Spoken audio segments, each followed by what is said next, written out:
नहीं दो।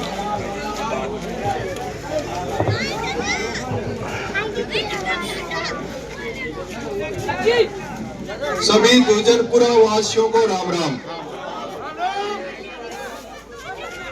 सबसे पहले मैं मेरे भाई और आपके नगर पालिका के पूर्व चेयरमैन भाई कमल जी राठौर से निवेदन करूंगा कि वो आपको दो मिनट आपको संबोधित करें। राम राम साहब। जैसा कि आप सबको पता है कि अंता विधानसभा में उपचुनाव हो रहे हैं। दुर्जनपुरा गांव ने जब जब आवश्यकता पड़ी पूरी जागृति के साथ मजबूती से एक तरफा रूप से मदद करी है। आज स्थिति ये है कि जनता को अपना प्रतिनिधि चुनना है, जनता को अपना नेता निकालना है, क्योंकि दोनों ही स्थिति हमने देख रखी है कि किस तरीके से जनता आज भी उसी मदानी में जीने को मजबूर है। अपने दुर्जनपुरा की स्थिति भी आप लोगों को पता है, पिछले 25 से 50 सालों की क्या स्थिति थी। और आप सब लोगों ने जब आशीर्वाद दिया और आप लोगों ने जब कहा, तो जब आपने कहा तब तक यहाँ का पूरा काम करने का प्रयास मैंने किया है। और मेरे निवेदन पे हमेशा गाँव वालों ने पूरी आत्मीयता और पारिवारिक रूप से हर जगह मदद करी है। आज आपसे हाथ जोड़ के मैं विनती करता हूँ कि इस गाँव से जिस तरीके से जब जब आवश्यकता पड़ी आप लोगों ने एक तरफा मदद करी, इस बार उससे दुगनी ताकत से ऐसी मदद करना कि एक गांव के साथ नहीं, एक गांव 10 गांवों को उसी तरह से मदद हो, जिससे कि हमारे नरेश जी रिकॉर्ड तोड़ वोटों से जीत हासिल हो और ऐसी जीत हो जो लोगों को पता लगे कि दोनों ही पार्टियों को ये समझ में आए कि जनता की अनदेखी करना और विकास का काम नहीं करने से जनता भी जागी हुई है और आंखें बंद करके कोई नहीं चलता, यहाँ कोई गुलाम नहीं है। हम लोगों को आगे आना पड़ेगा। नेता आते हैं, आज 40-40, 80-80 स्टार प्रचारक आ रहे हैं। जनता को जब दुख होता है, जनता को जब परेशानी होती है, तब कोई नहीं आता। लेकिन जयपुर से, मुंबई से, दिल्ली से ऐसे ऐसे लोगों को बुलाया जा रहा है। कोई किस जाति का, कोई किस जाति का, कोई जाति के नाम पे वोट मांगेगा, कोई धर्म के नाम पे वोट मांगता है, कोई देश के नाम पे वोट मांगता है।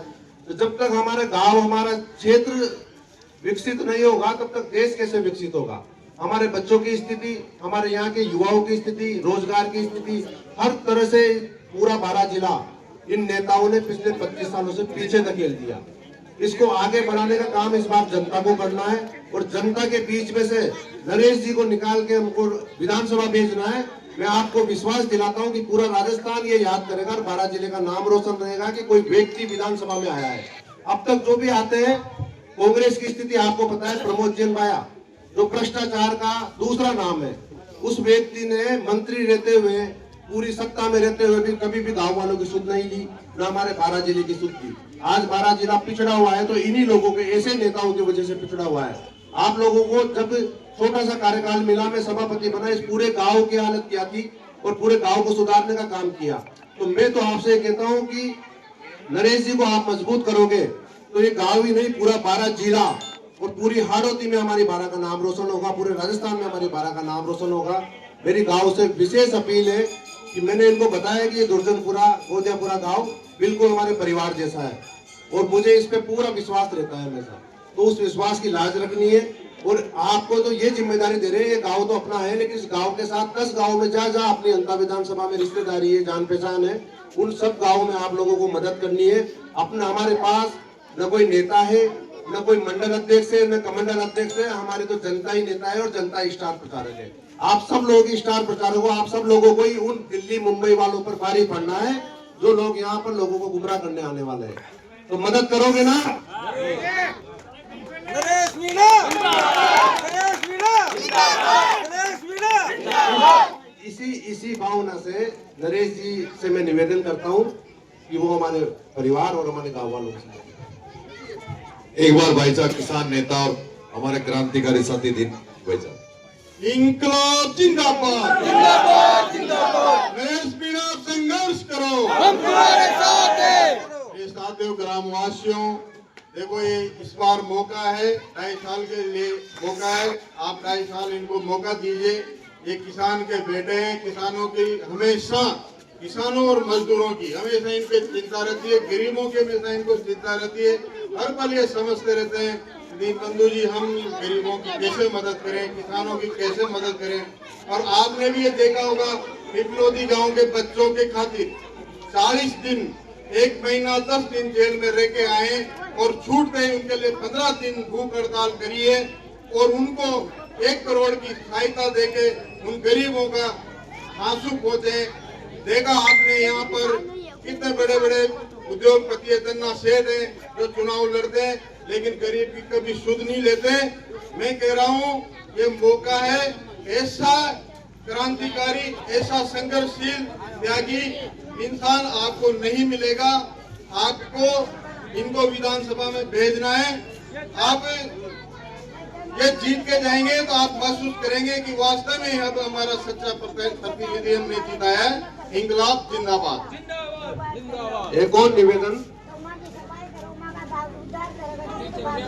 बिल्कुल अम्मा निश्चिंत रहो, काम करें। एक और जो मेन मुख्य बात है कि अब तक जनता के सामने ये रहता था कि भाई विकल्प नहीं है। पहले कांग्रेस को वोट करते थे, कांग्रेस से परेशान होकर दूसरी पार्टी को वोट करते थे, उनके पास तीसरा कोई विकल्प आता नहीं था। दोनों ही पार्टियों के लोगों ने बिल्कुल ये अंधभक्ति समझ ली जनता की कि जनता मजबूर है हमें वोट देने के लिए। हम काम करें या नहीं करें, हम लोगों को परेशान करें, अन्याय करें, अनीति करें, अत्याचार करें, भ्रष्टाचार करें, लेकिन लोगों के पास ऑप्शन नहीं है। दोनों पार्टियों वाले इस कॉन्फिडेंस में रहते हैं कि हम काम नहीं कर रहे तो अपने आप हमको वोट देंगे। दूसरे वाले ये सोचते हैं कि अगली बार हमको वोट देंगे। तो पहली बार तीसरे मोर्चे के रूप में, जनता के मोर्चे के रूप में हमारे पास एक विकल्प है और इस विकल्प को जिताकर हमको ये बताना है सभी पार्टियों को, सभी नेताओं को कि जनता भी अपने बीच में से अपना नेता तैयार कर सकती है, जनता अपना प्रतिनिधि तैयार कर सकती है। तो हम सब लोग मजबूती से इस बार परिवर्तन के लिए आगे बढ़े, हमारे भारत की बेहतर भविष्य के लिए आगे बढ़े, क्योंकि गरीबों आम जनता की लड़ाई लड़ने वाले व्यक्ति को अगर जनता मजबूत नहीं करेगी तो जनता के लिए लड़ेगा कौन? ये जो सेठ लोग हैं, जो व्यापारी लोग हैं, इन लोगों को ही जनता वोट देती है। तो संघर्ष करने वाला कहाँ जाएगा? संघर्ष करने वाला केवल जनता की दम पर लड़ाई लड़ रहा है। ज्यादातर लोग पार्टियों की दम पर लड़ते हैं कि भाई पार्टियों के फिक्स वोट है उनको तो मिलना ही है, लेकिन ये विचारधारा खत्म करके ये बात हमको साबित करनी है कि जब जब जनता पर जुल्म होगा, जनता की अनदेखी की जाएगी तो जनता अपने बीच में से भी अपना नेता तैयार करेगी और इन दोनों पार्टियों को ये सबक सिखाएगी कि अगर आप लोगों ने जनता की अनदेखी करी, जनता का काम नहीं किया, रोजगार नहीं दिया, लोगों के भविष्य के साथ खिलवाड़ किया तो जनता भी चुप नहीं बैठेगी। और आज जागृत जनता हमारे बारह की है, सब लोग जागे हुए हैं, कोई अंधभक्त और गुलाम नहीं है। इसी बात का परिचय हमको देना है। हमारे सामने विकल्प है, इस बार नए विकल्प को, नए बदलाव को हमें वोट देना है और मजबूती से हमारे भाई को जिता के विधानसभा भेजना है ताकि हमारी आवाज जयपुर और राजस्थान से देश भर में गूंजे।